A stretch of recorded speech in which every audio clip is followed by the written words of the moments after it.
वो हृदय नहीं है कि छुई मुई हो जाए। ये हृदय वो नहीं रह गया कि छुई मुई, कुछ नहीं। इतना लिखो, इतना लिखो कि जितनी तुम में शक्ति हो सब लिख करके देख लो, और उसके बाद क्या होता है ये भी देख लो। तुम लिखने में कमी मत रखना। एक मुसलमानों के यहाँ एक स्त्री थी, उसका पति मर गया बचपन में। लोगों ने बैठ के कहा कि देखो भाई, तुम्हारा पति मर गया खामिद, तुम दूसरी शादी कर लो, अच्छा रहेगा, गुजारा हो जाएगा। कर लगे, ठीक है, जो खुदा की मर्जी। एक शादी और करा दी, तब तक 2-4-6 महीने में वो भी मर गया। फिर लोगों ने कहा कि अरे भाई कैसे काम होगा, और शादी कर लो। तो लोगों ने घेर घार करके शादी करा दी, 6 महीने में वो भी मर गया। किसी ने कहा अरे भाई क्या हुआ, तो मतलब 1 साल में 2-3 मर गए, एक और कर लो, कोई बात नहीं है, तो उनका ठीक है। तो 6 महीने में वो भी मर गया। एक दिन खड़े होकर के बोली कि अल्लाह ताला, तुम अपनी करनी में कोई कमी मत रखना, मैं तो दूसरा और कर लूंगी। अपनी कमी में कोई कमी मत रखना, मैं तो और कर लूंगी, मेरे लिए क्या, अब तो मेरे लिए रास्ता खुल गया।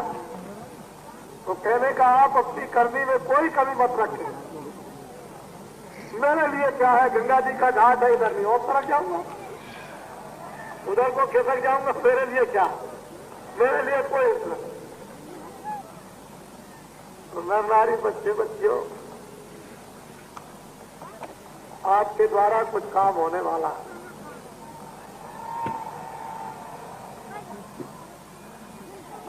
हमारी एक एक बात को ऐसा पत्थर समझो कि जो निकल गई सो निकल गई। आपके द्वारा कुछ होने वाला है, और जो आपके द्वारा होगा वही भगवान को मंजूर है। इसलिए आप कोई बात किसी की मत, किसी की कोई भी बात आप सुनो नहीं, अपने काम में पक्के, अपने धर्म में पक्के, अपनी सेवा में पक्के, अपने भजन में पक्के, अपने प्रेम में लगे रहो। बिल्कुल घर गृहस्थी के अपने काम जितने भी हैं उनको पूरे फर्ज पूरे करते चलो, और भगवान का भजन और जीवात्मा को जगाना, उसके ऊपर आवरण गंदगी का पर्दा हटा देना। सब काम अपने पूरे पक्के कर लो, चलने के अंतिम समय तक। यही बात आपको हमने बराबर निरंतर पढ़ाया है। तो आप सब बहुत भाग्यशाली है, और प्रभु की दया बड़े जोर से बच रही है, बड़ी कृपा हो रही उनकी। कहते हैं पीने दो खूब, जितने भी आ जाए पिला दो, खूब छक के पिलाओ, पिए। कोई आ जाए खूब पियो, जितना पी सकते हो। अगर तुमने उसमें 1 बूंद गिरा दी तो बस 1 बूंद की कितनी जूतियां जम की पड़ेंगी, इसको समझ लेना। खूब छक के पियो। ये ऐसा भंडार खुल गया है गंगा रेती पर, पीने में कभी नर नारी बच्चे बच्चियां न रहे।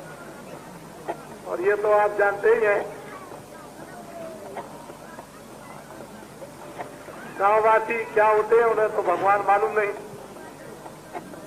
वो तो सीधे साधे होते हैं। गांव में मोटा काम करते हैं, मोटी भाषा होती है, मोटे कपड़े पहनते हैं, मोटा खाना खाते हैं, मोटा बोलते हैं। वो तो मतलब ये कि छल छिद्र उनमें तो कुछ होता नहीं है। तो ये तो आपको मालूम होना चाहिए कि महात्मा जिसमें छल छिद्र कपट नहीं होगा उसी से प्रेम करते। लोग कहते हैं बाबा जी धोबी है।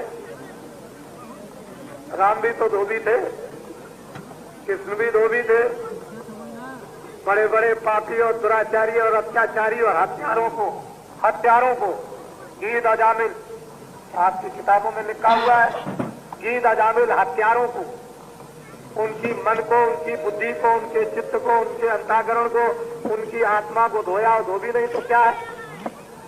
और कौन है? असली धोबी तो वही है जो हत्यारों को धो डाले। लेकिन हाँ, राम कोई जात के धोबी तो नहीं थे, तो मैं भी कोई जात का धोबी नहीं हूं, मैं भी तुम्हारे मन बुद्धि चित्त अंतःकरण जीवात्मा को धोता हूं। लेकिन प्रचार क्या करते हैं? धोबी है। अरे तो धोबी तो है, धोबिया धोबी लीजिए, धोबिया मर जाएगा, चादर लीजिए धो। दिनों दिन मैली भई, ये जीवात्मा दिनों दिन मैली हो गई।